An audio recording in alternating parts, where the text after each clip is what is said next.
చేసుకుంటూ మనము అంశంలోనికి వెళ్దాం, వాక్య ధ్యానాంశంలోనికి. పరిశుద్ధుడా, మహోన్నతుడా, మహాగణుడా, మీ పరిశుద్ధమైన పాదములకు వందనాలు తండ్రి. మీ ఘనమైనటువంటి నామానికి స్తోత్రం చెల్లిస్తున్నాం. మా గడిచిన కాలమంతా కూడా మీ కృపాక్షేమముల చేత కాచి కాపాడిన దేవుడవు నాయన, ఈ యొక్క దినమున ఇటు విధంగా సజీవ లెక్కలో ఉంచడమే కాక సంఘంగా నీ సన్నిధానం ముందు కూడి నిన్ను ప్రార్థించుటకు, స్తుతి ఆరాధించుటకు, పాడి కొనియాడుటకు ప్రభువా, వాక్యము చెప్పుటకు గాను వినుటకు గాను మాకు ఇచ్చినటువంటి గొప్ప తరుణమును బట్టి మీకు వందనాలు చెల్లిస్తూ మమ్మల్ని మేము, నన్ను నేను ప్రభువా మీకు అప్పగించుకుంటున్నాం. మా ముద్దున సమయం అంతా మీకు అప్పగించుకుంటుండగా మీరయ్యుండి ఆధిపత్యం వహించి ముందుకు నడిపించమని, కావలసినటువంటి ఈ వాక్యమును ప్రభువా నాతో మాతో మాట్లాడి మమ్మల్ని బలపరిచి స్థిరపరిచి సరిచేయమని యేసుక్రీస్తు నామంలో ప్రార్థించి అడిగి వేడుకుంటున్నాము తండ్రి, amen. Hello hello, sound full పెట్టినావా? ఒకసారి ఇది కూడా చేయవా? ఒకసారి ఇది కూడా. Hello hello hello, mic check. Hello hello hello, అరే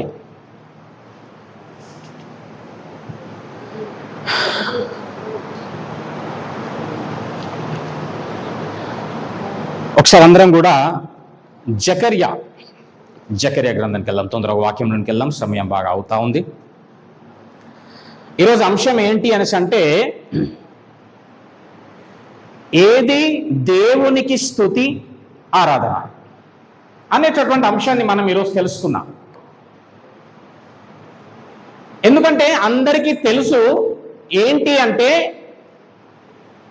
దేవుణ్ణి స్తుతించడం ఎలాగో మీకు అందరికీ తెలుసు,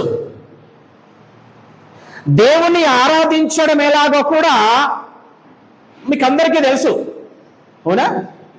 తెలియని వారు ఎవరైనా ఉన్నారా? అంటే దేవుని స్తుతించడం అంటే ఏంటో నాకు తెలియదు అనే వాళ్ళు ఎవరైనా ఉన్నారా? చూసినావా? ఎవరు లేరు. నాకు ఆరాధించడం అంటే ఏంటో తెలియదండి అనే వారు ఎవరైనా ఉన్నారా? ఎవరు లేరు. ఎప్పుడైతే నీవు దేవుణ్ణి స్తుతిస్తూ ఆరాధిస్తూ నీ బ్రతుకు జీవితాన్ని, నీ ఆత్మీయ జీవితాన్ని ముందుకు కొనసాగింపజేస్తా ఉంటావో, దేవుడు నీ యందుండి నివాసము చేస్తాడు. హల్లెలూయా. ఏమైనా అనిపిస్తే మాట్లాడండి. హల్లెలూయానో, థ్యాంక్ యూ లాడనో, చప్పట్లు కొట్టో, ఏమండి? నువ్వు ఎప్పుడైతే దేవుణ్ణి నిజమైనటువంటి ఆరాధన, ఆ స్తుతి నువ్వు దేవుణ్ణి చెయ్యగలుగుతావో, దేవునికి ఇవ్వగలుగుతావో, దేవుడు నీతో ఉండి సహవాసం చేస్తాడండి. దేవుడు నీ యందుండి నిన్ను నడిపించగలవాడు,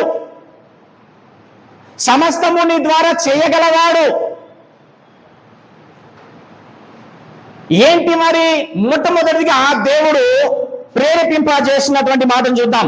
2వ అధ్యాయం జకర్యా 2వ అధ్యాయం 11వ వచనం నుంచి మనం మెల్లిమెల్లిగా ఈ ప్రయాణాన్ని మనం మొదలు పెడదాం. ఏంటి? ఏది దేవునికి స్తుతి ఆరాధన. నీకు తెలిసిన స్తుతి ఏదో, ఏమండి? నీకు తెలిసినటువంటి ఆరాధన ఏదో. మరి నువ్వు చేసేటటువంటి ఆ స్తుతి, నీకు తెలిసినటువంటి ఆ ఆరాధన నీకు ఎలా తెలుసో కూడా ఈరోజు అడుగుతాను నేను. ఈరోజు తెలుసుకుందాం. ఏమండి? నీకు అది స్తుతి అని, ఇది ఆరాధన అని నీకు ఎలా తెలుసు? చూద్దాం. 11వ వచనం చదవండమ్మా. 2వ అధ్యాయం 10వ వచనం చదువు. సియోను నివాసులారా, మీరు నేను వచ్చి మీ మధ్యన అనుకుంటున్నాను. నేనేమి ఇచ్చగలిగి ఉన్నాను, నేనేమి ఇష్టం కలిగి ఉన్నాను నీ విషయంలో, నీ పట్ల అంటే, నేను వచ్చి మీ మధ్య నివాసము చేయాలనుకుంటున్నాను. దేవునికి స్తోత్రం. హల్లెలూయా. ఏంటండి దేవుని ఇష్టం? ఏంటండి దేవుని ఆశ? ఏంటండి దేవుని ఉద్దేశం? ఏంటో తెలుసా నీ పైన? ఆయన వచ్చి నీతో నివాసం చేయడం. మెన్ హల్లెలూయా. ఏమండి? నేను వచ్చి ఓ సియోను నివాసులారా, ఓ మెదక్ నివాసులారా, నేను వచ్చి మీ మధ్య నివాసం చేయాలనుకుంటున్నా. కానీ నీ నివాసం ఎక్కడుంది? నీ నివాసం ఎవరితో? నీ నివాసం దేనితో ఉంది?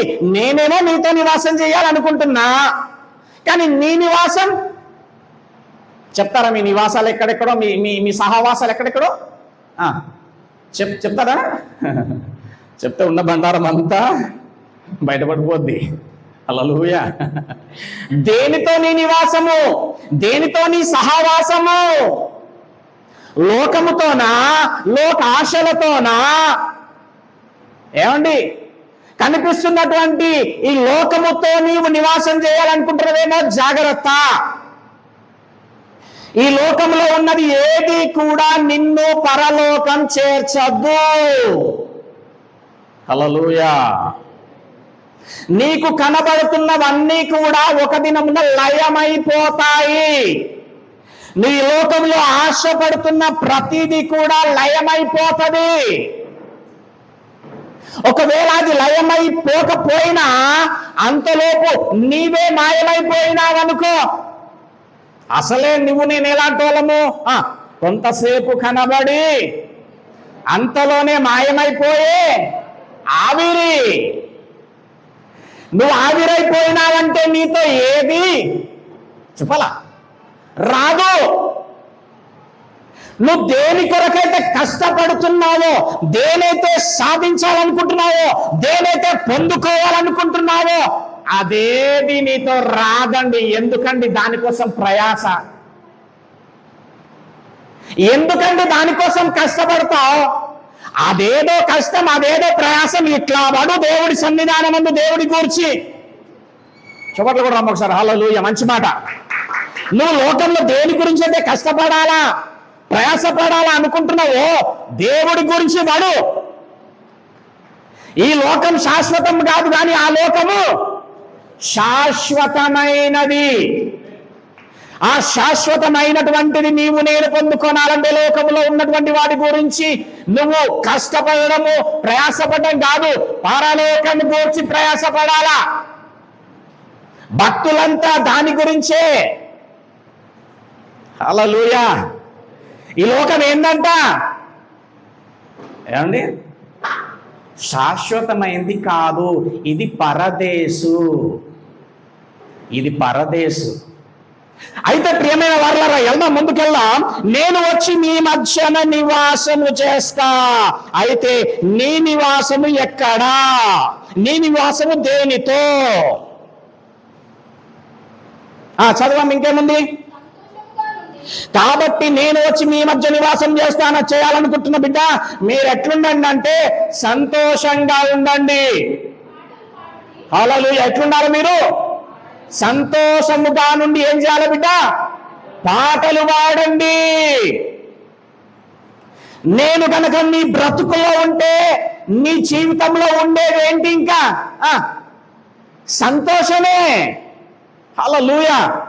దేవుడు మనతో ఉంటే మన జీవితం, మన బతుకంతా సంతోషమే. నీ చుట్టూ ఏది ఉండదు కావచ్చు, కానీ నీ మనస్సులో ఏముంటుంది తెలుసా? సంతోషం ఉంటుంది. హల్లెలూయా. నీ చుట్టూ నువ్వు అనుకున్నది, నీ ఆశ, నీ కోరిక, నీ ఇచ్చ, ఈ లోకంలో ఏది కూడా నీకు దొరకదు, కానీ సంతోషం మాత్రం నీ హృదయంలో ఉంటుంది, ఉల్లాసం ఉంటుంది. హల్లెలూయా. దేవునికి స్తోత్రం. ఏమండి, కాబట్టి నేను వచ్చి మీ మధ్య నివాసం చేస్తాను. నీకు ఏమని ప్రేమపడుతుంది? సంతోషం అని ప్రేమపడుతుంది. నువ్వు సంతోషంగా నుండి ఏం చేయాలి? పాటలు పాడాలా. పాడతారా పాటలు? ఏం పాట పాడదామమ్మా? స్తోత్రం చెల్లింపు బ్రదర్. నెక్స్ట్ ఇంకో పాట ఏం పాడదామమ్మా? హల్లెలూయా స్తుతి మహిమ బ్రదర్. ఇంకేం పాట అమ్మా? నీ చేతి. ఇదే 3 ముక్కల ఆట. హల్లెలూయా. ఇంకో పాట చెప్తే రాదు, నేర్చుకోము, వచ్చిన పాడము. ఎందుకంటే అందరి మధ్యలో పాడాలంటే మాకు సిగ్గు. హల్లెలూయా. ఏమండి, అసలు నీవు ఉన్నవు, నీవు నియమించినటువంటి దేనికంటే మొదటి కొరింథీయులకు రాసిన పత్రిక పోదాం ఒకసారి. 1 కొరింథీయులు తొందరగా 1 కొరింథీయులు 1వ అధ్యాయం చూడండి ఒకసారి. కాబట్టి మీరు జకర్యాలో చదివినటువంటి విధంగా మొదటి దేవుడు మాట ఇచ్చినటువంటి, సెలవిస్తున్నటువంటి మాట ఏంటంటే, నేను వచ్చి మీ మధ్యలో నివాసం చేస్తా, మీతో నివాసం చేస్తా, మీరు సంతోషముగా ఉండి పాటలు పాడతాం. కానీ మనసులో ఏముంటది? ఉంటుందా సంతోషం? అమ్మలక్కలు, అన్నలు, హల్లెలూయా, పాటలు పాడతాం కానీ ముఖంలో ఏముంటది? హల్లెలూయా స్తుతి ముఖం ఎట్లుంటుంది? విచారం, ఏదో కుంపలంతా అంటుకపోతున్నట్టు వెనుక. హల్లెలూయా. అన్ని బాగుంటాయి. మళ్ళా ఏమండి? స్తోత్రం చెల్లింతుము. ఎట్లా పాడాలంటే పాట ఎట్లా పాడాలా చెప్పాలా? సంతోషంగా పాటలు పాడాలా. నువ్వు ఎట్లా పాడతావు? అక్కడ మేము స్తోత్రం చెల్లింతుము, స్తుతి స్తోత్రం చెల్లింతుము అందరూ పాడుతుంటే తుము తుము అంటే తుము తుము యేసు దుని ప్రేమను లచి. ఏ అవునా? అంతేనా? అట్లా చెప్పట్లే దేవుడు. సంతోషంగా పాడాల పాట. హల్లెలూయా. చదవండి 9వ వచనం. 1 కొరింథీయులు 1:9. మన ప్రభు అయిన యేసుక్రీస్తు అను తన కుమారుని క్రీస్తు సహవాసమునకు. అది నిన్నెందుకు పిలిచిందో తెలుసా? అసలు నువ్వెందుకు ఉన్నావో తెలుసా? క్రీస్తుతో సహవాసము చెయ్యడానికి. ఓకే, క్రీస్తుతో సహవాసము చెయ్యడానికి మిమ్ముని పిలిచిన ఆ దేవుడు నమ్మదగ్గవాడు. దేవుడు ఎట్లాంటోడు? నమ్మదగ్గవాడు. మాటిస్తే తప్పని వాడు. హల్లెలూయా. ఆ మనుషులు ఎలాంటి వాళ్ళు? నమ్మక ద్రోహులు. దేవుడు నమ్మదగినవాడు. చూడండి, మనుషులు నమ్మక ద్రోహులు. ముందొక మాట చెప్పాల, వెనకొక మాట. ఎవరు? మనుషులు. హల్లెలూయా. నువ్వు రాజులను ఆశ్రయించదు కంటే మనుషులను ఆశ్రయించదు కంటే దేవుని ఆశ్రయించదు నీకు మేలు. ఎందుకంటే మనుషులంతా స్వార్థప్రియులు, ధనాపేక్షలు, బింకంలాడుతున్నారు. కానీ నువ్వు సేవించేటటువంటి దేవుడు, ఏ దేవుని సహవాసం కోసమైతే నిన్ను పిలిచినానో ఆ దేవుడు బిడ్డ నీ జీవితంలో నమ్మకమైనటువంటి వాడుకుంటాడు. నీకు ఏదైతే వాగ్దానం చేస్తాడో, నీకు ఏదైతే చెప్పినాడో వాక్యంలో, అది నెరవేరుతుంది. ప్రతి వాక్యం నీ జీవితంలో నెరవేరుతుంది. కానీ ఎందుకు తప్పుతుంది తెలుసా? నువ్వు తప్పిపోతున్నావు. నువ్వు వాక్యం తెలుసుకోవట్లే. ఏది స్తుతి, ఏది ఆరాధన, ఏ విధంగా చేయాలా, ఏ విధంగా ఉండాలా, ఏదైతే దేవుడికి మహిమ, అసలు సహవాసం దేనితో? నీ మొబైల్లో ఏం రావాలి? పాట. సంతోషంగా నుండి పాటలు. నీ నోట్లో ఏం పాట రావాలా? చెప్పాలా? దేవుడి పాట. హల్లెలూయా. ఇంట్లో టీవీలో ఏం పాట రావాలా? ఒకప్పుడు ఒకసారి ఒకళ్ళు ఇంటికి పోయినా, ఇట్లా గేట్ తీస్తున్నా, సార్ వస్తారా పాట వస్తుంది లోపట. నేను అనుకున్నా వస్తాడు బిడ్డ. ఆగా అనుకున్నా. ఏమి? నీ మొబైల్లో ఏ పాట రావాలో పెడితే దేవుని పాట. హల్లెలూయా. ఒక ఆయనకు ఫోన్ చేసి ఏం పాట వస్తుంది సార్? కురిసింది ఎన్నో, ఎడ కురుస్తుందో తెలియదు మరి ఆయనకి. ఏమమ్మా ఎంతమంది కాలర్ ట్యూన్ అంటారు దాన్ని? ఎంతమంది ఫోన్లో అలాంటి పాటలు ఉన్నాయో మరి. ఉంటే తీసేసుకోండి, జాగ్రత్త. అది మంచిది కాదు. అది విన్నోనికి కూడా ఒక్కసారి పాటిను దినమంతా ఏం పాట వస్తుంది తెలుసా నీకు? అదే పాట వస్తుంది. కురిసింది వాన వానలో కొట్టుకపోయేదాకుంటుంది అని బతుకు. కొట్టుకపోయేదాకా అదే పాట కాదు. కురిసింది ఆత్మ వర్షం కురవాలి నీ పైన. హల్లెలూయా. ఆత్మ అభిషేక వర్షం కురవాలా. దమ్ముంటే అట్లుండు. నీకు దమ్ముంటే అట్లుండు. మాటలు కాదు, చాతలు కాదు, ఇట్లా నిలబడ్డం కాదు, ఇట్లా మాట్లాడడం కాదు. ఆత్మీయతలో చూపించి నీ దమ్ము, ప్రార్థనలో చూపి నీ దమ్ము, వాక్యంలో చూపి నీ దమ్ము. హల్లెలూయా. ఏమండి, మీ మొబైల్లో జాగ్రత్త.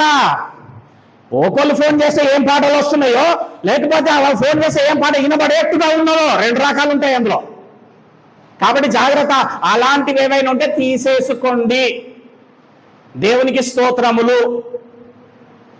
కాబట్టి మొట్టమొదటిగా దేవుడు చెప్తున్నటువంటి మాట, నేను వచ్చి మీ మధ్యన నివాసము చేసేదను.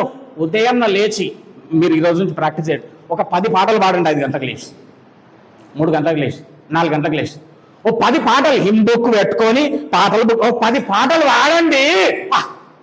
నీ హృదయం ఉంటది కదా, ఎట్లుంటది? సంతోషంగా. నువ్వు అనుకున్నది ఏది కాకున్నా సరే నీ హృదయం మాత్రం ఎట్లుంటే, అబ్బా. సామెతల్లో చెప్తాడు ఏంటంటే, సంతోష హృదయం అంట ఆరోగ్య కారణం అంట. హృదయంలో సంతోషం ఉంటే రోగం కూడా రాదు అని చెప్తాను. టైం లేదు కాబట్టి నేను చెప్తా ఉన్నా. రెఫరెన్స్ చెప్తా, రాసుకునేటోళ్ళు ఉంటారు, రాసుకోండి. ఓకే, సామెతల్లో చెప్తాడు ఏంటి? సంతోష హృదయము ఆరోగ్య కారణమంట. దేవుని నామానికి స్తోత్రములు. ఏమండి? కాబట్టి సంతోషముగా ఉండి దేవుని పాటలు పాడువారమై ఉండాలా. 17వ అధ్యాయం, సామెతలు 17వ అధ్యాయం 22వ వచనం, సంతోషము గల మనస్సు ఆరోగ్య కారణము, నలిగిన మనస్సు ఎముకలను ఎండిపోచేస్తుంది. బోన్ క్యాన్సర్ కూడా తెస్తుంది అది. చూసిరా, నీ హృదయంలో మనోవేదన, మనసులో వేదన పెట్టుకొని ఉంటే నీ ఎముకలు ఎండిపోతాయంట. అదే సంతోషంగా ఉంటే ఎట్లుంటుందంట? ఆరోగ్య కారణము. హల్లెలూయా, దేవునికి స్తోత్రం. హల్లెలూయా. అది అక్కడనే 15వ అధ్యాయం, సామెతలు 15వ అధ్యాయం 13వ వచనం, సంతోష హృదయము ముఖమునకు తేటనిచ్చును, మనో దుఃఖము వలన ఆత్మ నలిగిపోవును. చూసినావా?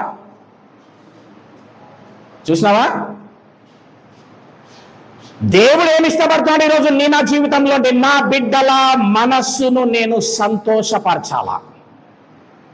ఈరోజు నీకు అనుగ్రహింపబడబోతుంది సంతోషం. ఎందుకో తెలుసా? ఊరికే రాదులే. ఈ రోజు నువ్వు నిజమైన స్తుతి ఆరాధనను నేర్చుకోబోతున్నావు. హల్లెలూయా. నేర్చుకునేటటువంటి మీరు ఆ విధంగా ఉంటారా రేపటి నుంచి? మీరంతా ఉండే వాళ్ళే, మీకు మీరేం డౌట్ పడుకోండి. ఉండే వాళ్ళే కాబట్టే, దేవుడి మార్గంలో నడవాలనుకున్న వాళ్ళే కాబట్టే ఇక్కడ రాకొచ్చి కూర్చున్నారు మీరు. హల్లెలూయా. కాబట్టి ఇది వచ్చేవండి ఒకసారి. అదే అక్కడనే జకరియా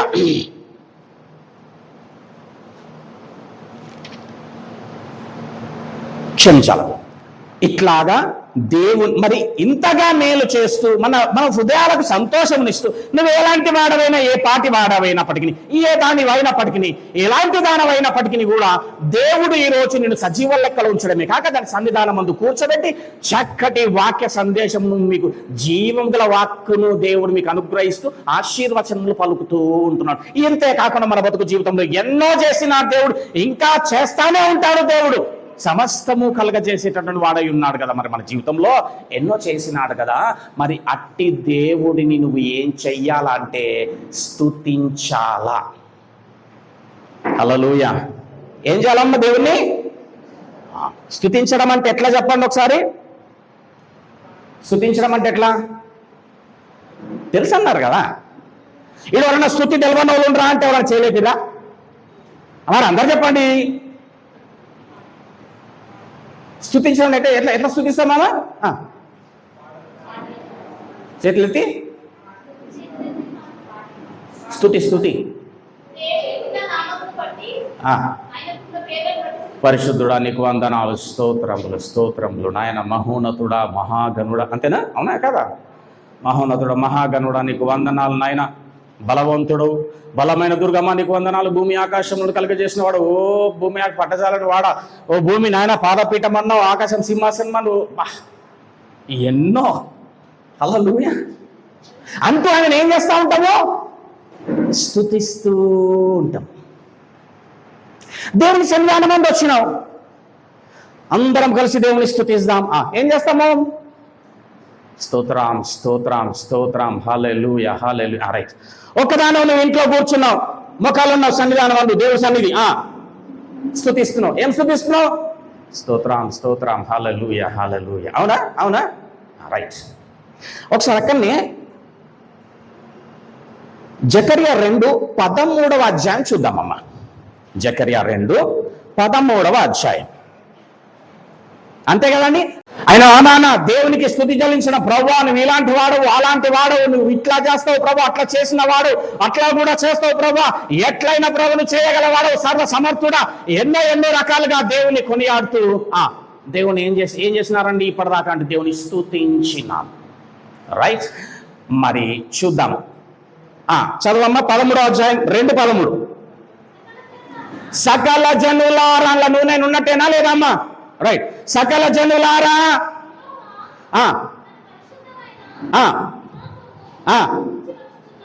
మంచి చదువు. యెహోవా తన పరిశుద్ధ నివాసమును వచ్చుచున్నాడు, ఆయన సన్నిధిని మౌనులైయుండు. ఎట్లుండాలంటే ఆయన సన్నిధానంలో? హల్లెలూయా. అందరం ఏం చేస్తుంటాం? హల్లెలూయా.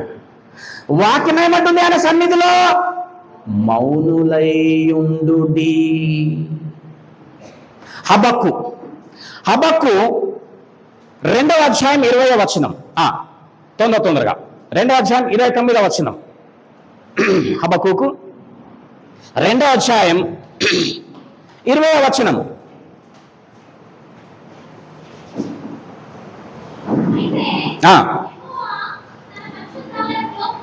యెహోవా తన పరిశుద్ధ ఆలయములో ఉన్నాడు, ఆయన సన్నిధిని లోకమంతయు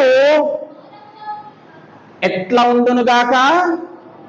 మౌనముగా ఉండునుగాక. అందరము ఏం చేస్తే దేవునికి స్తుతి ఆరాధన అనుకుంటూ బతికేస్తున్నాము? గట్టిగా అరుస్తూ పరిశుద్ధుడా స్తోత్రం. ఏమండి, ఇక్కడ ఎవరు కూడా కలవరపడద్దు.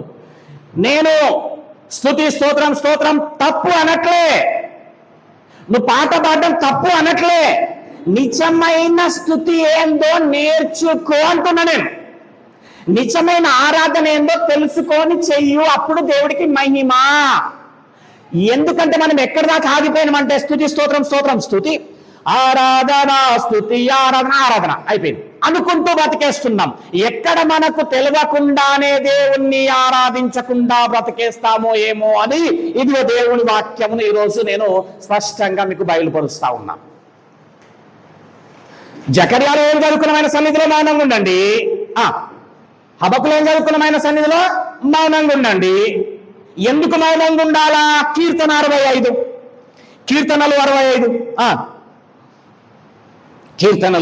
65వ అధ్యాయం 1వ వచనం. సీయోను అంటే ఆయన సన్నిధి. సీయోనులో మౌనముగా ఉండుట నీకు స్తుతి చెల్లించుటే. ఇదేందండి కొత్తగా ఉంది? మౌనంగా ఉంటే స్తుతి అంటారేంటండి? హల్లెలూయా. మౌనంగా ఉంటే స్తుతి ఎట్లా అవుతుంది? మేము అనుకున్నాం ఆ విధంగా చేస్తేనే స్తుతి అనుకున్నాం, ఈ విధంగా పాడితేనే స్తుతి అనుకున్నాం కదా. ఇది నీకు ఎట్లా తెలుసు? పోనీ నువ్వు అనుకున్నట్టే స్తుతి అనుకుందాం. అదే స్తుతి నీకు ఎట్లా తెలుసు అంటే మా వాళ్ళు అలాగే చేస్తారండి, నాకు అలాగే చెప్పినారండి, మేము అదే విధంగా చేస్తున్నామండి. ఇలాంటి వారిని గూర్చే దేవుడు ఒక మాట మాట్లాడుతుంది. మార్కు సువార్త 6వ అధ్యాయం చెప్తున్నాడు, చూడండి ఒకసారి. మార్కు సువార్త 6వ అధ్యాయం 7వ వచనం నుంచి 7-8 వచనాలు.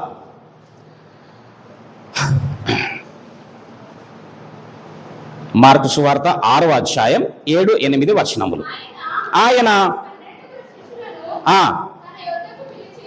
మార్కు 7వ అధ్యాయం 6వ వచనం నుంచి 7వ అధ్యాయం 6వ వచనం. అందుకాయన వారితో ఇట్లా చెప్తా ఉన్నాడు, ఈ ప్రజలు అంతే. స్తోత్రం హల్లెలూయా. పరిశుద్ధుడా పెదవులతో మాత్రమే నన్ను గణపరచుదురు గాని వారి హృదయము నాకు దూరంగా ఉన్నది. అసలు దేవుడికి అవసరమైంది ఏంటి? నీ హృదయం కదా. కానీ హృదయం ఎక్కడుందంట? హృదయం ఎక్కడో పెట్టొస్తున్నామంట. దేవుని దగ్గరకు వచ్చి మాత్రము పాటలు పాడుతూ ఉన్నాం, స్తోత్రం స్తోత్రం అని ఇదే పెదవులతో స్తుతిస్తున్నాం, ఆరాధిస్తున్నాం. కానీ దేవుడి మాట చెప్తుంది, బిడ్డ మౌనముగా ఉండుటనే నాకు స్తుతి. హృదయం నాకు దూరంగా ఉంది. అది నీకు ఎట్లా తెలుసు ఫలానాదే స్తుతి ఫలానాదే ఆరాధన అంటే? మానవులు కల్పించిన పద్ధతులను దేవోపదేశములని బోధించుచు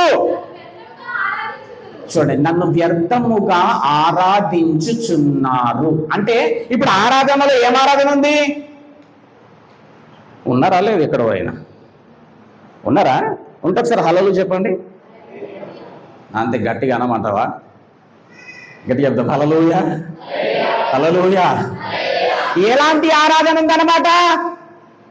వ్యర్థమైన ఆరాధన అంటున్నారు. చూడండి అక్కడ వ్యర్థంగా ఆరాధిస్తున్నారు అంటే అర్థమైంది వ్యర్థమైన ఆరాధన ఉంది అంటే. వ్యర్థమైన ఆరాధన ఉంది అంటే అర్థమైంది నిజమైన ఆరాధన అనేది కూడా ఉంది, అది తెలుసుకో. హల్లెలూయా. వ్యర్థంగా ఆరాధించుచున్నారు. చదువుడ అని వ్రాయబడినట్లు యెషయా గారు మిమ్మును గూర్చి పలికిన ప్రవచించినది. ఇది ఎక్కడుందంటే యెషయా గ్రంథం 29:13 చదువుకోండి. సేమ్ ఇదే వచనం మళ్ళీ రిపీట్ చేస్తాడు. ఈ ప్రజలు పెదవులతో నన్ను కనపరచుచున్నారు కానీ వారి హృదయం దూరంగా ఉన్నది అన్న. మరి మౌనముగా ఉంటే ఎట్లా స్తుతి అవుతుంది? కీర్తనలు 148వ కీర్తనలు 148. నువ్వు ఇన్ని రోజులు కేవలం ఆ విధంగా దేవుని కొనియాడుతూ స్తుతి అనుకుంటున్నావు. 4 పాటలు పాడేస్తే ఆరాధన అనుకుంటున్నామేమో మనం. కానీ బిడ్డ ఆ పాటలతో పాటు ఆయన యొక్క నామాన్ని మనం అట్టి విధంగా స్తోత్ర ప్రభు మహోన్నతుడా మహాగణుడా అనేటటువంటిది జ్ఞాపకం చేసుకోవడమే కాక ఏమి చేయాలో ఏమి చేస్తే స్తుతో మనం తెలుసుకుందాం. 148వ కీర్తన 3 నుంచి చదవండి. మూడవ వచనం 148. బాగా వినండి. ఇది అర్థమైతే మీకు ఈ మెసేజ్ అంతా అర్థమైపోతుంది. స్తుతి అనేది ఏందో నెక్స్ట్ మనం ఆరాధనకు జంప్ అయిపోదాం. రైట్? సూర్య చంద్రులారా వినండి. సూర్యచంద్రుల విషయంలో ఏం రాసింది? సూర్య చంద్రులారా ఆయనను అంటే సూర్యుడు చంద్రుడు దేవుని స్తుతిస్తాయా? మాట్లాడాలమ్మా, మాట్లాడండి. అవి దేవుని స్తుతిస్తాయా? సూర్య చంద్రులారా దేవుణ్ణి స్తుతించుడి అని ఉన్నదంటే అవి స్తుతిస్తాయన్న మాట. లేకపోతే అందులో రాసిండేది కాదు. మరి ఎక్కడ కూడా సూర్యుడు వచ్చి గోలబెట్టినట్టు కానీ రాత్రి చంద్రుడు వచ్చి గోలబెట్టినట్టు కానీ వినలే కదా. అంటే అవి ఎట్లా స్తుతిస్తున్నాయి? మౌనంగా. హల్లెలూయా. ఎట్లా మౌనంగా ఉంటే స్తుతో ఈ వచనాల్లో నేను మీకు చెప్పబోతున్నా. రైట్. కాంతి గల నక్షత్రములారా అంటే సూర్య చంద్ర నక్షత్రములు దేవుణ్ణి ఏం చేస్తాయవి? స్తుతిస్తున్నాయి. హల్లెలూయా. ఇంకా పరమాకాశములారా ఆకాశం పైన జలములారా ఆయనను స్తుతించుడి అంటే సర్వ సృష్టి దేవుణ్ణి ఏం చేస్తుంది? స్తుతిస్తున్నాయి. చదవండి అమ్మా, ఎట్లా స్తుతిస్తున్నాయి? ఇది అండర్లైన్. రైట్? యెహోవా ఆజ్ఞ ఇచ్చినాడంట వాటికి. నీకు ఆజ్ఞ ఇచ్చిందా? మీకు కూడా ఆజ్ఞ ఇచ్చిండు అమ్మా. రైట్. వాటికి కూడా ఆజ్ఞ ఇచ్చిండు. యెహోవా ఆజ్ఞ ఇవ్వగా అవి పుట్టెను, అవి యెహోవా నామమును స్తుతించును గాక, అది ఆయన వాటిని స్థిరపరచి ఇది అండర్లైన్ బిడ్డ. ఆయన వాటికి కట్టడ అంటే ఏంటి? ఆజ్ఞ. వాటికి ఏం నియమించిండు? కట్టడ నియమించిండు. అవునా? నీకు కట్టడలు నియమించిందా? ఏమండి మీ కట్టడం నియమించిందా దేవుడు? ఇట్లయితలే మేడం, ఇట్లనే ఉంది. హల్లెలూయా. మీ కట్టడం నియమించిందా? రైట్. వాటికి కూడా కట్టడం నియమిస్తే అవి ఏం చేస్తున్నాయో చూడండి. వాటికి కట్టడం నియమించను, ఆయన వాటికి కట్టడం నియమించను, ఏదియు కూడా దేవుని కట్టడలను అవి అతిక్రమింపవు. అర్థమైందా ఏమన్నా? హల్లెలూయా. రైట్. ఇప్పుడు మన దగ్గర కదా, నీకు దేవుడు కట్టడం నియమించను, చెప్పాలా? అన్నిటినీ కూడా మనము అతిక్రమింతుము. వాటికి కట్టడ నియమిస్తే అవి ఏం చేస్తున్నాయంట? ఏది కూడా కట్టడను అతిక్రమిస్తలే. అంటే దేవుణ్ణి సూర్య చంద్ర నక్షత్ర మహాకాశములు సహితము ఏ విధంగా స్తుతిస్తున్నాయి, ఏం చేస్తే స్తుతించడం అంటే దేవుడు ఇచ్చిన ఆజ్ఞ ప్రకారముగా నడుచుకొనుటయే దేవునికి స్తుతి. ఏమో నాకైతే అర్థమవుతలే, మరి మీకు అర్థమవుతుందో లేదో. అర్థమైందా? మరి ఏం అంటే ఏం రెస్పాన్స్ వస్తలే. వాటికి కట్టడ నియమిస్తే ఏది కూడా అతిక్రమించలేవవి. దేవుణ్ణి స్తుతిస్తున్నాయి. ఎట్లా అంటే దేవుడు వాటికి కట్టడ నియమింపగా ఏది అతిక్రమిస్తలేదు. అంటే ఎట్లా అవి మౌనంగా ఉండి స్తుతిస్తున్నాయి? మౌనంగా ఉంటే ఎట్లా స్తుతి అంటే దేవుని ఆజ్ఞానుసారముగా కట్టడలను గైకొని బ్రతుకుటయే దేవునికి స్తుతి. ఇప్పుడు చెప్పండి, ఎంతమంది దేవుని స్తుతిస్తున్నారు? ఎంతమంది దేవుని స్తుతిస్తున్నారు? ఎవ్వరు దేవుని స్తుతించట్లే. అవునా? అందరం కూడా ఆజ్ఞను అతిక్రమిస్తూ బ్రతుకుచు దేవుని స్తుతిస్తలేము. మనం అనుకుంటున్నాం ఏంటనేసంటే దేవునికి గంట సేపు మోకాలండి స్తోత్రం స్తోత్రం స్తోత్రం అంటే దేవుడికి మహిమ వచ్చేసింది, నేను దేవుని స్తుతించినా అనుకుంటున్నారు. కానీ బిడ్డ, స్తుతి అంటే అది కాదు. స్తుతి అంటే ఏంటి అనేసంటే దేవుడు నీకు నాకు విధించిన కట్టడలను గైకొని నడుచు కొనుట దేవునికి స్తుతి. దమ్ముంటే శక్యమైతే ఇట్లా చెయ్యు, అది దేవునికి స్తుతి. మనందరినీ ఎట్లా పెట్టినారు కదా? స్తుతి పాత్రలుగా పెట్టినాడు మనల్ని. నీ పేరు ప్రక్కన బ్రాకెట్ లో స్తుతి అని పెట్టుకోవాలి నువ్వు. హల్లెలూయా. మిన్నం స్తుతి. ఏమి? హల్లెలూయా. రాణి, అందరికి ఇక్కడ రాణి స్తుతి. నీ పేరు ప్రక్కన ఉండాల్సిన పదం స్తుతి. నువ్వు దేవునికి స్తుతి పాత్రగా ఉండాలా. స్తుతి అంటే ఏంటంటే దేవుని కట్టడలను గైకొని నడుచుకొనుట స్తుతి. యెషయా గ్రంథము 12వ అధ్యాయం. అని ఇక్కడ ఇక్కడ అందరికి అర్థమైందమ్మా? అందరికి అర్థమైంది? డౌట్ ఏమన్నా? రైట్. దేవునికి స్తుతి అంటే ఏంది? కట్టడలను గైకొని నడుచు కొనుట స్తుతి. అంతేకాని బిడ్డ, ఎప్పుడు కూడా నీవు భ్రమపడకు, భ్రమలో బ్రతకకు. ఏంటంటే కేవలం స్తోత్రం స్తోత్రం స్తుతి స్తుతి స్తుతి అని నువ్వు గంట సేపు అంటే నీకేది రాదు, ఏది జరగదు. దేవుడికైతే మహిమ అసలే కాదు. ఏది స్తుతి అంటే ఇది స్తుతి. పరమాకాశంలో సూర్య చంద్ర నక్షత్రములు ఈ విధంగా దేవుని స్తుతిస్తున్నాయి మౌనముగా ఉండి. మౌనంగా ఉండమన్నాడు అని చెప్పి ఎవరు ఏమనుకోండి, గమ్మున నిన్ను కూర్చున్నావు. అట్లా కూర్చోమను, హ్యాపీ. హల్లెలూయా. మౌనముగా అంటే ఇగో ఇది. హల్లెలూయా. అన్యజనులు ఆ విధంగా అల్లరి రేపుతారంట. మత్తయి సువార్త 6వ అధ్యాయంలో ఉంటదమ్మా. అవునా? వాళ్ళు ఎంత గట్టిగా అరిస్తే, ఎంత గట్టిగా కొట్టుకుంటే, ఎంత గట్టిగా బ్యాండ్ బజానా చేస్తూ గట్టిగా అరిస్తే అది దేవునికి అంత మహిమ అనుకుంటారు. అది అన్యజనుల విషయం అని చాలా క్లారిటీగా దేవుడు మత్తయి సువార్త 6వ అధ్యాయంలో చెప్పినాడు. 7, 8, 9 వచనాల్లో అక్కడ ఉంటది. అక్కడ అది అన్యజనులు తెలవక అల్లరి చేస్తా ఉంటారు. నువ్వు అల్లరి చెయ్యొద్దు, మౌనంగా ఉండి నా కట్టడలు గైకొని నన్ను స్తుతించాలా. అసలు స్తుతి అంటే ఇంకొన్ని వచనాలు చెప్తున్నామా నేను. యెషయా గ్రంథము 12వ అధ్యాయం 4వ వచనం చదవండి వీడ తొందరగా. ఎందుకంటే నేను ఆరాధన గురించి కూడా చెప్పాలి, ఇంకో 15 నిమిషాల్లో కంప్లీట్ చేయాలా.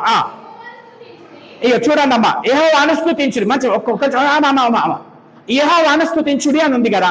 ఇప్పుడు మన సబ్జెక్ట్ అదే, స్తుతించాలా. ఏం చేస్తే స్తుతి అనేది కదా ఇప్పుడు మన సబ్జెక్టు. ఇప్పుడు యెహోవాను స్తుతించుడి అని అన్న తర్వాత ఆ కింద లైన్ సమాధానం, ఆన్సర్ ఎట్లనో ఇప్పుడు రాసింది కింద. అర్థమైంది అందరికి?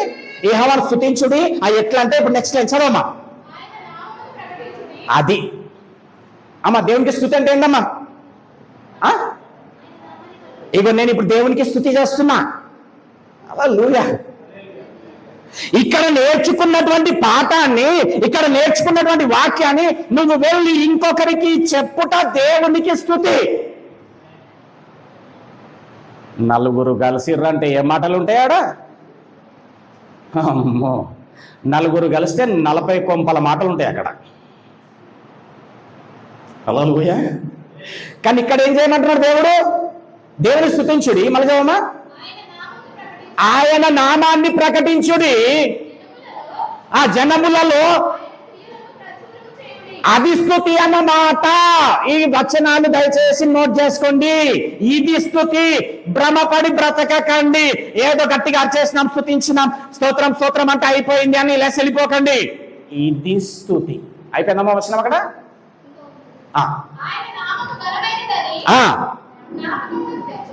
జ్ఞాపకంలోకి తెచ్చుకోండి. చాలా మంది 105వ కీర్తనకి వెళ్ళండి బిడ్డ, తొందరగా ఫాస్ట్. 105వ కీర్తన, 105వ కీర్తన 1వ వచనం. స్తుతి ఉందామా? ఉందామా? దేవునికి కృతజ్ఞత స్తుతి చెల్లించండి. ఇప్పుడు కింద ఆన్సర్ అన్నమాట. అమ్మా ఉందా? మళ్ళీ క్లియర్. ఏం చేస్తే స్తుతి అమ్మా?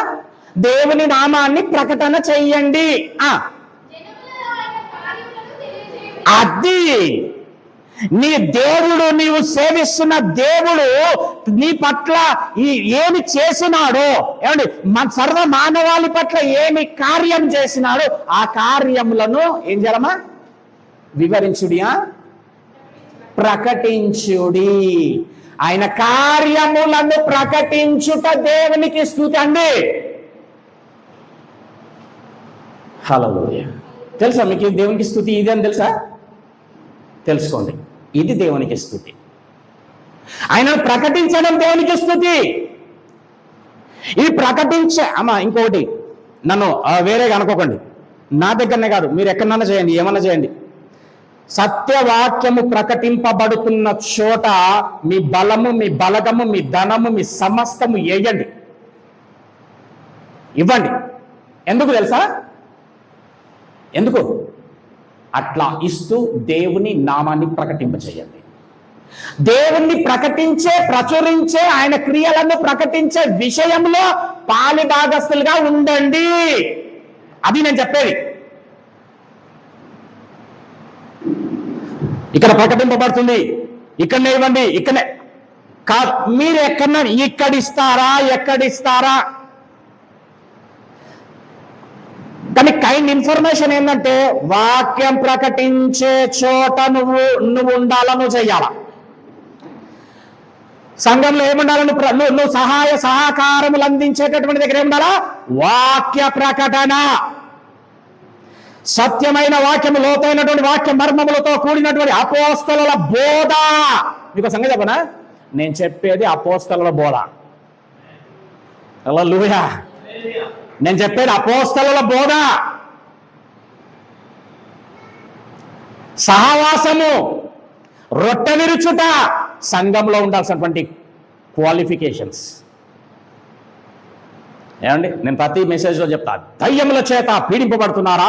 తాంత్రిక మాంత్రిక శక్తుల రోగముల చేత బాధపడుతున్నారా? అయితే రండి, బంద్ చేయండి. ఇది చెయ్యండి అమ్మా, ఇది చెయ్యండి, శీఘ్రముగా ఆశీర్వాదం వస్తుంది మీకు. హల్లెలూయా. ఏమండి, లాజరు ఎట్లా చచ్చిపోయిందండి చెప్పండి? రోగి, ఆడికాలు మొదలుపెట్టే నడిగిన దాకా కురుపులు. ఎడిగిపోయిందండి, నరకం పోయింది. అందుకనే ఎడిగిపోయిందండి. అబ్రహాము రొమ్మున పరదేశంలో ఆనుకొని ఉన్నాడు. నువ్వు రోగంతో రేపు చేస్తావో ఏం ప్రాబ్లం లేదండి. నీ మనసుకు రోగం పుట్టకుండా చూసుకో. లాజర్కి మనసుకు రోగం లేదు, శరీరానికి రోగం ఉంది, ఏం కాదు. కానీ దేవుడు బాధ చేస్తలేడు. అయ్యో దేవుడు ప్రభా అన్నాడు, బాగా చేయ ప్రభా, శ్వాసపట్టు ప్రభా, ముట్టు ప్రభా, ముట్టు ప్రభా, ముట్టలేడు కాబట్టి ఏం దేవుడే అనకో. నువ్వు బతికుండగా నీ దేహం కుళ్ళిపోయినా సరే నీ హృదయం బాగా పెట్టుకో, చస్తే పరలోకం పోతావు, నిత్యం ఉంటావు అక్కడ. హల్లెలూయా. ఆ ధనవంతుడు ఎట్లుండాలండి?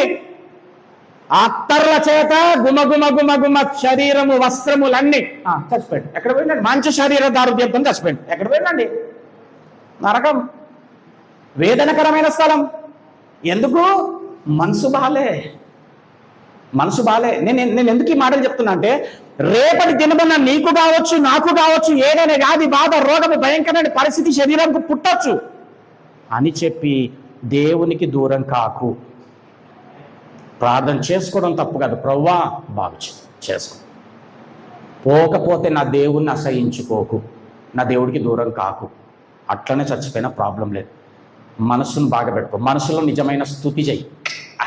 హల్లెలూయా. మనసులోంచి నిజమైన స్థుతి దేవుడికి ఇయ్యు, నువ్వు చస్తే పరలోకం పోతావు, అంతే. నీ రోగము నిన్నేమి నరకాన్ని తీసుకుపోదు. ఆ బిడ్డ నువ్వు క్యాన్సర్తో వచ్చినావు, పో అటు పో అన్నాడు ఆయన. హల్లెలూయా. క్యాన్సర్తో వచ్చినావు, ఎంత ధైర్యం నీకు, దూరము అన్నాడు. మనసు ఏం చూస్తాడు దేవుడు? ఏం చూస్తాడండి? హృదయ అంతరంగం మనసు చూస్తాడు ఆయన. హల్లెలూయా. మనసుకు రోగం పుట్టకుండా చూసుకో, అంతే. కాబట్టి ఎక్కడైతే సత్య సువార్త ప్రకటింపబడుతుందో నీ ధనము కావచ్చు, నీ ధాన్యం కావచ్చు, సమస్తం, నీ బలం బలగం ఇచ్చేయి. ఇయ్యకుండా పెట్టుకొని దాన్ని మూటగట్టి చచ్చిపోయినా అది నీతో రాదు, అది నేను పరలోకము చేర్చద్దు. ఏమందరికి అర్థమైంది అనుకుంటున్నా? అర్థమవుతుందా?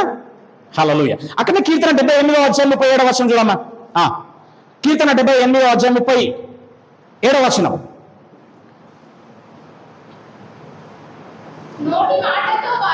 నోటి మాటతో కాదు, ఆయన ఏం చేశాడంటే ముఖస్తుతి చేసాడంట. ముఖస్తుతి అంటే ఏంటో తెలుసా? ఇట్లా అన్న కూడుకొని కథం స్తోత్ర పరిశుద్ధ ముఖస్తుతి. ఈ ముఖస్తుతి వలన దేవుడికి వచ్చేటటువంటిది ఏమీ లేదు. ఇప్పుడు ఎలక్షన్స్ వచ్చినాయి అంటే నేను బయట ఎలక్షన్స్ చెప్తున్నా, మళ్ళీ ఏమనుకోకండి. ఎలక్షన్స్ వచ్చినాయి అనుకోండి, ఒక హాల్లో లీడర్ను నిలబెట్టి, వినండి బాగా, ఈడ నిలబెట్టి అందరు నాయకునికి సంబంధించిన వాళ్ళంతా కూడా పార్టీ సభ్యులంతా ఉండి అన్నకు జై, రాజన్నకు జై, ఏమవుతుంది అంటారా? ఆయనకి ఏమైనా అవుతుందా? ఘనత వస్తుంది అక్కడ? అట్లా ఆయనను జై, బాగా నన్ను అక్కడ రోడ్లు వేపించిండు, జై, లైట్లు పెట్టిండు, అందుకే అన్నకు జై జై, పొద్దున్నాక కూర్చొని ముఖస్తుతి చేస్తాం అనుకో, ఘనత వస్తుంది ఆయనకి? పడతాడా? ఏం చేస్తావు మరి? ఘనత రావాలంటే చెప్పాలి. ఇప్పుడు ఏం చేస్తావు? క్యాన్ వర్సింగ్. ఇంటింటికి వెళ్ళి ఆయన గురించి ఏం చెప్తావు? అన్న కోటేయండి, ఎందుకంటే అన్న ఇలాంటి పనులు చేసిండు, ఇట్లాంటి వాడు ఈ విధంగా సహాయం చేస్తాడు. కరెక్టా? ఆయన నామాన్ని ప్రకటించుండి ముఖస్తుతి కాదు చేసేది. హల్లెలూయా. ఆయన క్రియలను ప్రకటించండి. దేవునికి స్తోత్రం. హల్లెలూయా. దావీదు వలె వాద్యములనంట మనం కూర్చుకొని వ్యర్థముగా ఆరాధిస్తూ ఉంటామంట. చూడండి, ఒక మాట చదువుకుంటూ మనం ముందుకెళ్దాం. మొదటి యోహాను పత్రిక ఆమోసు గ్రంథం 6వ అధ్యాయం 5వ వచనం. ఆమోసు 6వ అధ్యాయం 5వ వచనం. ఆమోసు 6:5 వచనం. జల్లి దొరకదు, అది ఎక్కడో ఉంటుంది ఊరు. దొరికింది ఎవరికన్నా? Very good. స్వరమండలముతో కలిసి ఏమి మంచి పాటలు పాడుచువా? మంచి అందరు వింటురా, చూస్తురా? స్వరమండలములతో అందరు కూడా పిచ్చి పాటలు పాడుచు దావీదు వలనే వాయించు అంటే దావీదునేమి ఇందులో ఇన్వాల్వ్ చేయకండి. దావీదు వాయించిన అలాంటి వాద్యములను వాయించుచు ఎలాంటి పాటలు పాడతారంటే ఇల్లు పిచ్చి పాటలు. అమ్మో, అది ఏం కొడుతుండో తెలియదు, ఏం అరుస్తుండో తెలియదు.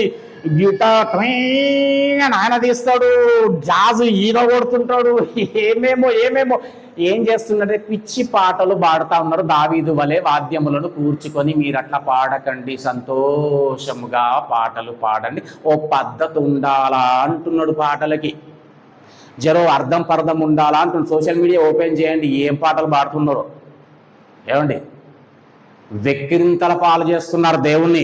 అక్కడ కీర్తన 33:1 చదువుకుంటూ మనం ఇక్కడ ఈ స్తుతిని క్లోజ్ చేద్దాం మనం. 33 వచనం ఎట్లా చేయాలా అని సరి చూడండి ఒకసారి. రైట్ అమ్మ, ఇక్కడ నాకు అందరికి అర్థమైందా స్తుతి అంటే ఏందో? ఒకసారి అందరూ చెప్పండి. అన్న అర్థమైందని చెప్పండి. అర్థం కాని వాళ్ళు హల్లెలూయా చెప్పండి. హల్లెలూయా. మాటలులే బాగా వింటున్నారు. దేవునికి స్తోత్రం. స్తుతి అంటే దేవుడు మనకు విధించిన కట్టడల ప్రకారము నడుచుకొనుట స్తుతి, దేవుని నామాన్ని ప్రకటించుట స్తుతి, దేవుని క్రియలను బయలుపరచుట స్తుతి. ఇదిగో ఇప్పుడు ఇక్కడ జరుగుతుంది దేవునికి స్తుతి. ఈ వాక్య సందేశంలో ఎవరెవరైతే సహాయ సహకారాలు అందిస్తూ నన్ను ప్రోత్సహిస్తూ వెన్నంటగా ఉండి చేస్తున్నారో వారంతా కూడా దేవునికి స్తుతి చేస్తున్నారు. హల్లెలూయా. చదవండి 1వ వచనం. నీతిమంతులారా ఆనందగా, గానం ఎప్పుడు కూడా ఆనందగానం ఉండాలి. నువ్వు గుర్తుపెట్టుకో. ఎప్పుడైనా అమ్మ అక్క మీ పక్కలో ఎవరైనా ముఖం ఇట్లా పెట్టి స్తోత్రం చెల్లించమంటూ ఎయ్యోటి ఏం చెప్పిండు మొన్న అని అడుగు. హల్లెలూయా. ముఖం మంచి పెట్టుకోమని చెప్పు, మంచిగా సరే నవ్వు కూడా వాడు అని చెప్పు. హల్లెలూయా. ఏమండి, ఆనందగానం చేయండి, స్తుతి చేయుట శుభస్కరము, సితారాతో యెహోవాను స్తుతించుడి, 10 తంతుల స్వరమండలముతో ఆయనను కీర్తించండి. అంటే ఆ పాటలో దేవుణ్ణి ప్రకటన ఉండాలా, ఆ పాటలో దేవుని క్రియలు బయలుపరచబడుతుండాలా. అట్లాంటి మంచి పాటల చేత దేవుని అంటే పాటలతో కూడా దేవుణ్ణి క్రియలను ఆయన కార్యములను వెదజల్లేటటువంటివిగా ఉండాల పాటలు. పిచ్చి పాటలు ఉండొద్దు. దేవునికి స్తోత్రం. హల్లెలూయా. ఇట్లా దేవునికి స్తోత్రము చేస్తూ దేవుణ్ణి రెండవది ఆరాధించాల. చెప్పండి, ఆరాధించడం అంటే ఎక్కడికి వెళ్ళి వస్తున్నావు అక్క అంటే ఏమంటే తెలుసా? ఆరాధనకు పోయేస్తున్నా అంటే. ఆరాధన అంటే ఎక్కడికి పోయేస్తున్నా అనమాట? గుడికి. అనుకుంటున్నారు ఏంటంటే గుడికి పోయి రావడము ఆరాధన అనుకుంటున్నారు. ఎక్కడ ఆరాధన చేస్తే ఆరాధనకు పోయేస్తున్నా అంటారు.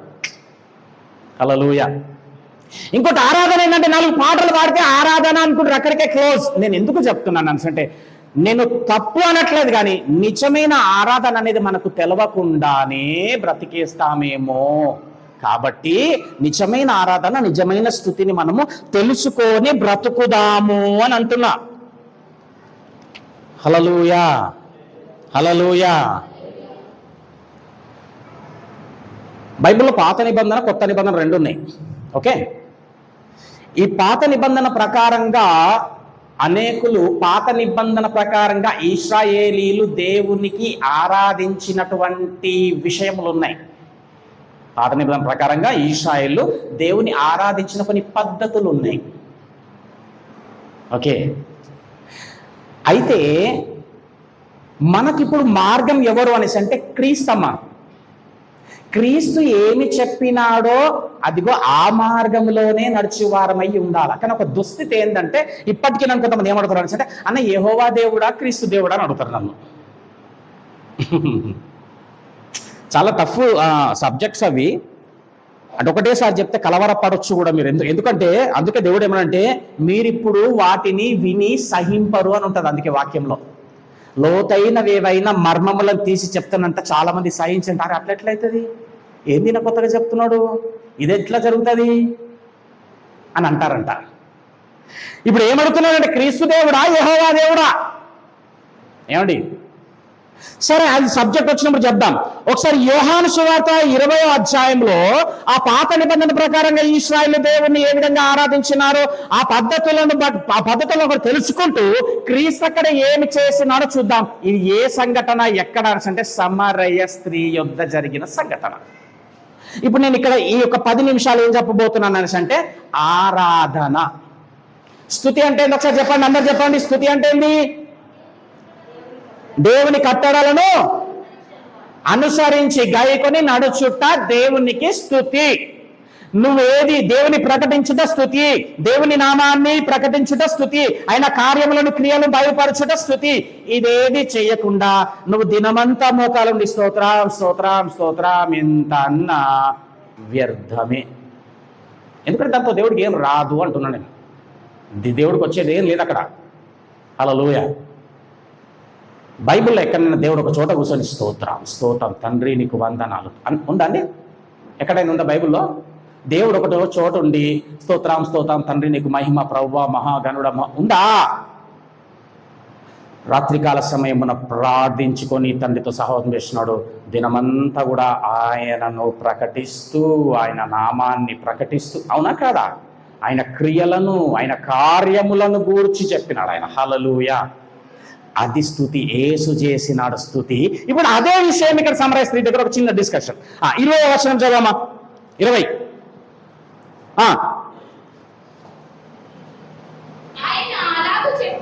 ఆయన అలాగూ చెప్పి 20వ వచనం అమ్మ, 4వ అధ్యాయం యోహాను సువార్త.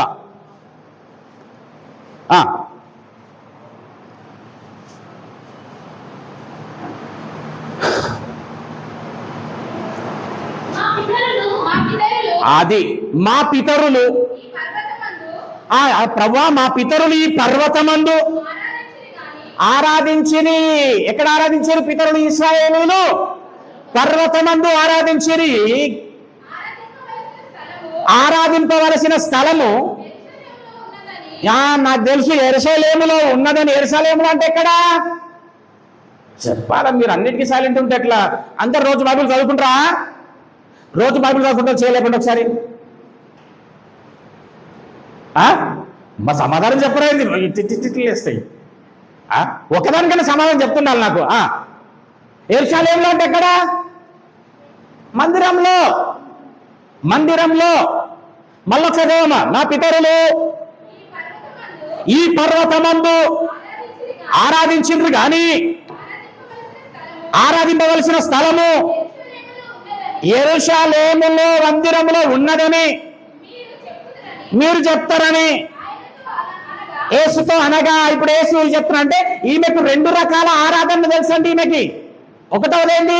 పర్వతమందు ఆరాధించుట, రెండవది యెరూషలేములో ఆరాధిస్తారు. ఈ 2 తెలుసు ఈమెకి. తెలవని 3వ విషయాన్ని దేవుడు బయట పెడుతున్నాడు ఇప్పుడు. ఆమెతో యేసు అంటున్నాడు. ఏమంటున్నాడు అంటే చూడండి. అమ్మా ఒక కాలం వస్తున్నది, బాగా వినండి. ఆల్రెడీ కాలంలో ఉన్నామండి. ఆ కాలమందు ఈ పర్వతము మీదనైనను మొత్తం కలిపేసేయాలి దాన్ని. ఈ పర్వతము మీదనైనను యెరూషలేములోనైనను అమ్మా మీరు తండ్రిని ఆరాధింపరు.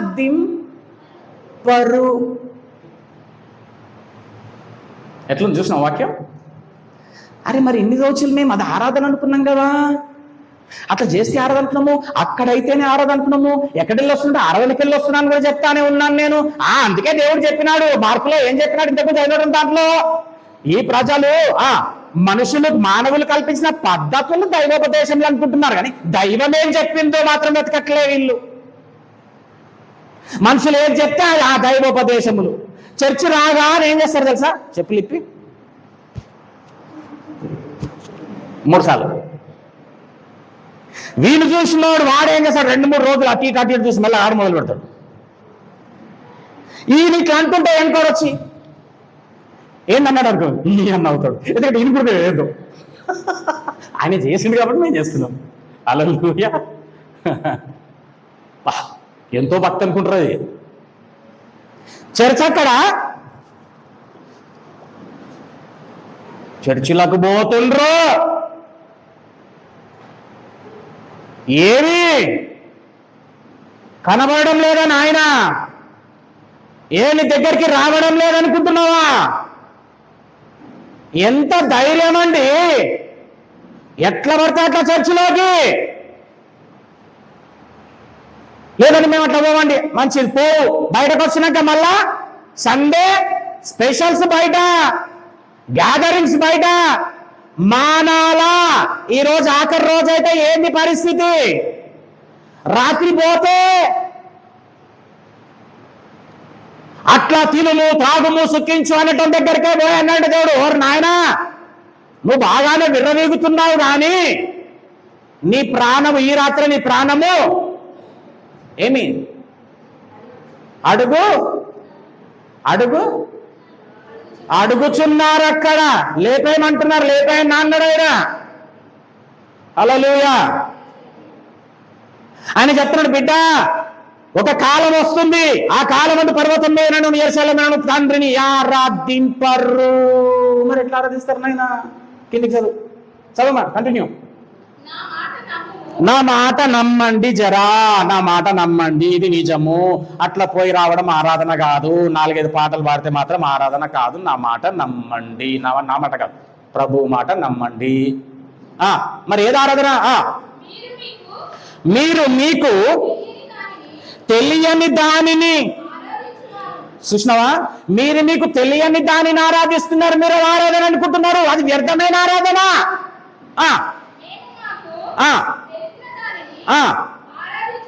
ఆరాధించు వారము అయితే ఇది ఎన్నో వచనం అమ్మా? 23. రైట్, ఇక్కడ చూడండి. అయితే యథార్థముగా ఆరాధించేటోళ్ళు ఎట్లా ఆరాధిస్తారంటే ఆత్మతోనూ సత్యముతోనూ తండ్రిని ఆరాధించు కాలము వచ్చుచున్నది. అంటే ఆరాధించడం అంటే ఎట్లా ఆరాధించడం అన్నమాట? ఆత్మతోనూ సత్యముతోనూ. అంటే ఎట్లా? ఆత్మ ద్వారా వ్రాయించిన సత్యమైన ఈ వాక్యానుసారమైన బ్రతుకును బ్రతకడమే దేవుడికి నువ్విచ్చే ఆరాధన. అర్థమైందా? డౌటా? క్లియర్? ఆత్మతోనూ నన్ను సత్యముగా ఆరాధించేటోళ్ళు ఎట్లా ఆరాధిస్తారనేసి అంటే యథార్థంగా ఆరాధించేటోళ్ళు ఆత్మతోనూ సత్యముతో, ఆత్మ ద్వారా వ్రాయింపబడినటువంటి సత్యమైన ఈ వాక్యానుసారమైన జీవితాన్ని జీవిస్తూ ఆరాధిస్తారు. ఈ వాక్యానుసారమైన జీవితమే ఆరాధన. పౌలు అంటాడు ఒక చోట ఏమంటాడు తెలుసా? 1 కొరింథీయులకు రాసిన పత్రిక 14 అమ్మ ఉండండి అట్లే 14-15 ఏమంటారు తెలుసా? నేను ఆత్మతోనూ వాడతా, నా మనస్సుతోనూ కూడా వాడతా అంటాడు ఆయన. ఎట్లా అండి? అట్లెట్లా ఆత్మతో సత్యంతో అంటావు కదా? అక్కడ ఉందన్నమాట, రెఫరెన్స్ చెప్తున్నా. నేను ఆత్మతోనూ పాడేదను, నేను ఆత్మతో కూడా పాడతా. హల్లెలూయా. చదవమ్మా, కంటిన్యూ చేయమ్మా. అది ఇప్పుడు వచ్చే ఉన్నది, నన్ను ఆరాధించువారు అట్టివారు. అట్లా చదవాలి, మొత్తం కంప్లీట్ చేయాలి. అట్టివారే కావాలి. ఎట్టివారు కావాలని ఏమన్నాలు? రైట్, అట్టివారే కావాలి. ఎట్టివారు కావాలని అంటే ఆత్మతోని సత్యంతో ఆరాధించేటోళ్ళు, వ్యర్థమైన ఆరాధించేటోళ్ళు కాదు. ఆత్మతోని సత్యంతో ఆరాధించేటోళ్ళు కావాలని తండ్రిని కోరుకొనుచున్నాడు. దగ్గర ఫుట్ నోట్ ఉందా ఏమన్నా? కింద ఏముంది? వెతుకుతున్నాడు. ఆయన ఎవరిని వెతుకుతుంది తెలుసా? ఆత్మతో సత్యముతో యథార్థంగా ఎవరు ఆరాధిస్తారా అని వెతుకుతా ఉన్నాడు. ఈ రోజు ఆయనకు కొంతమంది దొరికిండ్రు. ఎవరో తెలుసా? మనమే. హల్లెలూయా. సత్యం తెలుసుకున్నాం, దేవునికి స్తోత్రం. ఎప్పుడైతే ఇలాంటి సత్యమైన వాక్యం నీ లోపట ఉంటుందో వినండి, ఏ అపవాది నీ దరికి రాలేడు, ఏ అపవాది నిన్నేమి చెయ్యలేడు. హల్లెలూయా. వాడు నీ పైన దాడి చేసినా నువ్వు దాన్ని జయించగల సామర్థ్యత ఇదిగో ఈ ఆరాధన, ఈ స్తుతిలో ఉన్నది. దేవునికి స్తోత్రం. నువ్వు ఈ విధమైనటువంటి స్తుతి చేసేటటువంటి వారి విషయంలో దేవుడు ఆనందిస్తాడు. ఎవరి విషయంలో అన్నాడు? నేను ఆనందిస్తున్న పాలనల విషయంలో అన్నాడా? ఏమండి అన్నాడు. మత్తయి సువార్త 3:16 ఏమన్నాడు? ఇదిగో ఈయన నా ప్రియ కుమారుడు, ఈయన యందు నేను ఆనందిస్తున్నా. ఇక ఎవ్వరి యందు ఆనందించడం లేదు నేను, ఎందుకంటే ఎవరు నన్ను ఆనందింపజేస్తలే. వీరు అంతా కూడా ఏం చేస్తారంటే మనుషులు కల్పించిన పద్ధతులనే దైవోపదేశంలో బతికేస్తున్నారు. ఉపవాసం అంటే ఒకలాగా చెప్తారు, స్తుతి అంటే ఒకలాగా చెప్తారు, ఆరాధన అంటే ఒకలాగా చెప్తారు, దయ్యాలు పట్టడం అంటే ఒకలాగా చెప్పేసేస్తారు. నేను ఈయన యందు ఆనందిస్తున్నా. ఎందుకు ఈయన యందు ఆనందిస్తున్నాడో తెలుసా? చూడండి, హెబ్రీయులకు రాసిన పత్రిక 10వ అధ్యాయం అమ్మ. ఎందుకు క్రీస్తున్నది ఆ మాట అన్నాడంటే, ఒకసారి ఆయన పుట్టుక దగ్గరికి వెళ్దాం, యేసు ప్రభుల వారి పుట్టుక దగ్గరికి వెళ్దాం. ఎందుకు ఆయన యందు ఈయన ఆనందిస్తున్నాడు? 5వ వచనం అమ్మ, 10వ అధ్యాయం హెబ్రీయులకు రాసిన పత్రిక. హెబ్రీయులకు రాసిన పత్రిక 10వ అధ్యాయం. ఎవరైనా తీసిన చదవండి. ఆయన చూసినావా? ఆయన క్రీస్తు ఈ లోకంలో ప్రవేశించినప్పుడు అంటే పుట్టిన కాని నుండి అన్నమాట. ప్రవేశించిన చెప్పిందంట చూడండి. ఆయన బలియు అర్పణయు నీవు కోరలేదు గాని నాకొక శరీరం అమర్చినవు నాయనా. ఈ శరీరం ఎందుకో ఇగో ఇక్కడ ఉంది, కానీ మనకేం తెలుసు ఈ శరీరం ఎందుకో చెప్పాలా? తినుటకు త్రాగుటకు ఈ లోకమును అనుభవించుటకు ఈ శరీరం అనుకుంటున్నాం, అట్లాగే బతికేస్తున్నాం. కానీ శరీరం ఎందుకో అయినా చెప్తున్నాడు. ఇప్పుడు నాకు ఒక శరీరము అనుభవిస్తుంది. పూర్ణ హోమములను పాప పరిహారార్థ బలులను నీకు ఇష్టమైనవి కావు. అప్పుడు నేను ఆ జీవ గ్రంథపు చుట్టలో నన్ను గూర్చి వ్రాయబడిన ప్రకారము దేవుని గూర్చి క్రీస్తుని గూర్చి రాసినాడు ఒక లేఖ. అదే రాత నీకు నాకు కూడా రాసిన రాత. ఏం రాతలో చూడండి. దేవా, నీ చిత్తము నెరవేర్చుటకు ఇదిగో నేను వచ్చి ఉన్నాను. అంటే యేసు ప్రభు విషయంలో జీవ గ్రంథంలో ఏం రాసిందనమాట? తండ్రి, కుమారుడా, నీవు భూమి మీదికి వెళ్ళి చెప్పాలా, నా చిత్తము నెరవేర్చు. అది జ్ఞాపకం చేస్తుంది తండ్రికి. ప్రవ్వా, నీ చిత్తం నెరవేర్చుటకు నేను వచ్చి ఉన్నాను. అంటే మనం అందరం కూడా ఎందుకు వచ్చి ఉన్నాను ఈ భూమి మీదికి? ఆయన చిత్తము నెరవేర్చడానికి. చూడమ్మా, లూకా సువార్త 2వ అధ్యాయం. ఇంకొంచెం వయసులోనికి వచ్చినాక ఏం చేస్తున్నాడో చూద్దాం. వయసులోనికి వచ్చినాక 12 ఏళ్ల ప్రాయంలో ఒకసారి వెళ్దాం మనం. ఇప్పుడు చూసినాం బాలుని ప్రాయంలో. కాబట్టి దేవుని చిత్తము, దేవుని కొరకు బ్రతికినాడు ఈయన. మనం ఎవరి కోసం బతుకుతాము అది చెప్పాలా? అబ్బో, దేవుడు సన్నిధానంలో కూడా దేవుడి కోసం అంటాం మనం, కానీ వాళ్ళ కోసం బతుకుతాం తెలుసా? బాబు, నేను బతుకుతున్నా అంటే బాబు అంకుల్ కోసమే బాబు. ఏమో చచ్చిపోతావా? బాబు, నేను బతుకుతున్నంటే బాబు నా పిల్లల కోసమే బాబు. ఏదో పెద్ద లేకపోతే ఈ పథకాన్ని చచ్చిపోయేటాడు. ఏమండి, బాబు నేను బతుకుతుందంటే బాబు అది కావాలి బాబు, దానికోసం అది వచ్చినాక అది చేసినాక సచ్చినా పర్లేదు బాబు. ఇక ఈయన బాబు ఎవరి కోసం బాబు బతికేది? తండ్రి చిత్తము నెరవేర్చుటకు. ఏందో తెలుసా? అది స్తుతి ఆరాధన. ఏం తీసినావమ్మా? లూకా సువార్త 48వ వచనం 2:48, 49 చివరి మాటలు. ఆయన తల్లిదండ్రులు ఆయన చూచి పోతా ఉంటే మార్గంలో ఇడిచిపెట్టి వెళ్ళిపోయాడు. తల్లిదండ్రులు కూడా వదిలిపెట్టి వెళ్ళిపోయాడు. అనుకున్నాడు ఏ చుట్టాల దగ్గర ఏడున్నాడో ఎవరు తీసుకుపోయారు అనుకోరంట వాళ్ళు. ఆయన తల్లి, కుమారుడా ఎందుకు ఇట్లా చేసినావు? 2 రోజులు ఆయనకే జ్ఞాపకం వచ్చిందంట. కుమారుడు కథ చూడండి, ఆ మీద వచనంలో చదువుకోండి. 2 రోజులు అయినాక కొడుకు జ్ఞాపకం వచ్చింది వీళ్ళకి. ఇదిగో నీ తండ్రియు నేనును. ఎంత బాధపడుతున్నాము. ఏంది బాబు నువ్వు ఇట్లా చెప్పకుండా, నువ్వు ఇట్లా ఏంది ఉల్టా అంటు, ఏం బాబు ఎంత బాధపడుతున్నాం, ఎంత భయపడ్డాం తెలుసా అంటే ఇప్పుడు ఆయన చెప్తున్నాడు సమాధానం. నిన్ను వెతుకుచుంటిమని ఆయనతో చెప్పగా ఆయన, అరే మీరు ఎలా నన్ను వెతుకుచుంటిరి? నేను నా తండ్రి పన్నుల మీద ఉండవలేనని మీకు తెలియదా?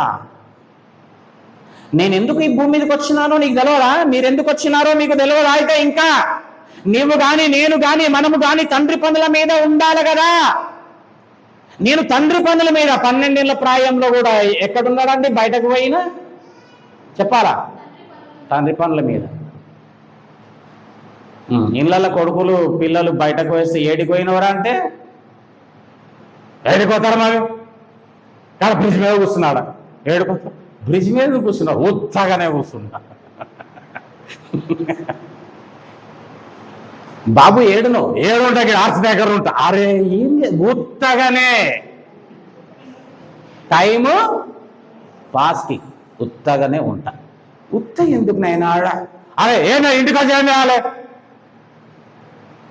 హల్లెలూయా.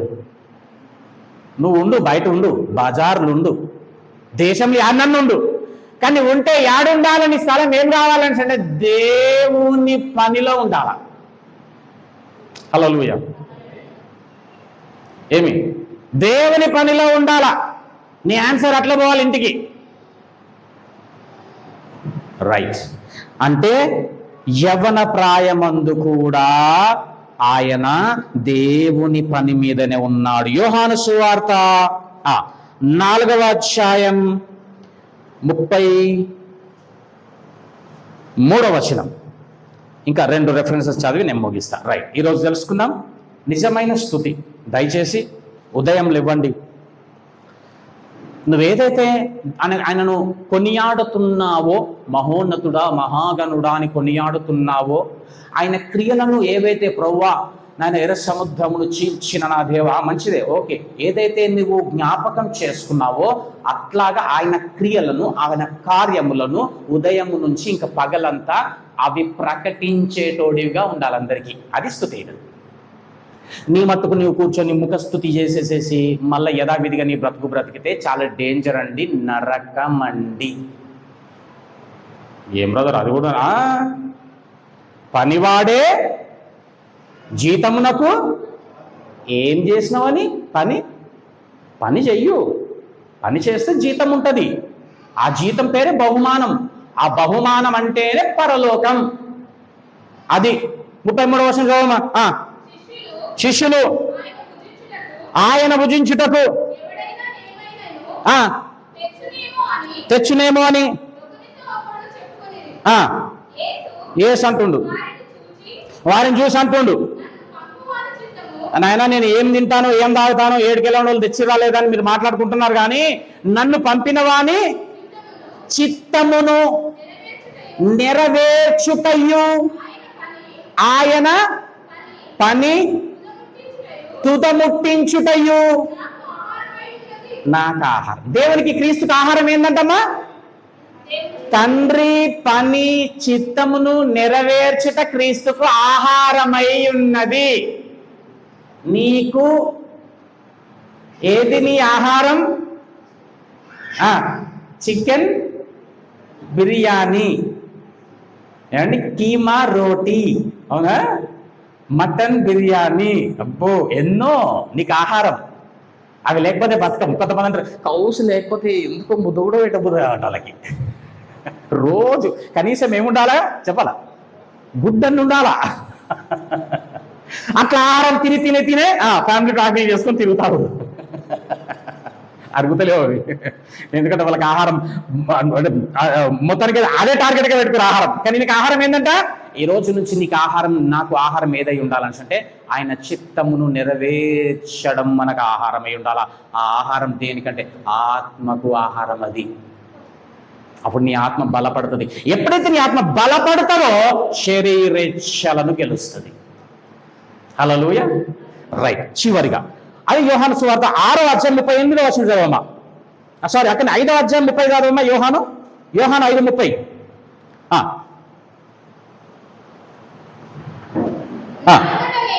నా అంతటా నేనే.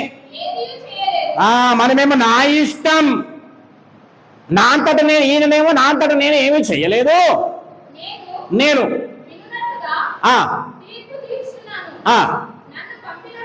అది అండర్లైన్, నన్ను పంపిన వాని చిత్త ప్రకారమే చేయగోరుదును గాని నా ఇష్ట ప్రకారం ఏది చెయ్య, నేను ఆయన చిత్త ప్రకారం చేస్తా. ఎందుకంటే అదే ఆయనకు నేను ఇచ్చే స్తుతి ఆరాధన. చివరి వచనం 6వ అధ్యాయం అక్కడనే 38వ వచనం చదువుకొని మనం ముగిస్తాం. యోహాను సువార్త.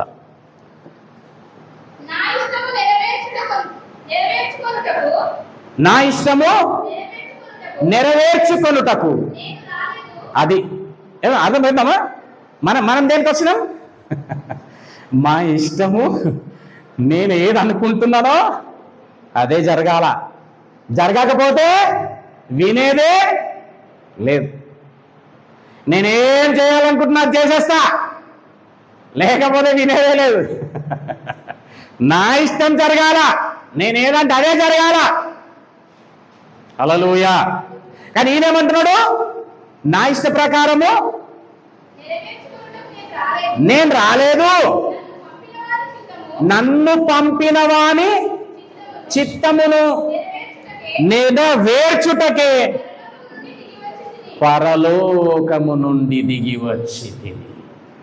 పరలోకము ఎందుకు వచ్చింది ఆయన? అది చెయ్యడానికి. ఎందుకు? అది చేస్తే ఏంటి? దేవునికి స్తుతి ఆరాధన. హల్లెలూయా. మరి నువ్వెక్కడి నుంచి వచ్చినావు? మీరు ఎక్కడి నుంచి వచ్చారండి? మిమ్మల్ని ఎట్లా చెయ్యాలంటే, మీరు ఎక్కడి నుంచి వచ్చారు? ఇంటి నుంచా? పక్కనగర్కి వెళ్ళా? ఏంది? కొత్తపల్లికి వెళ్ళా? ఎక్కడికెళ్ళి వచ్చారు?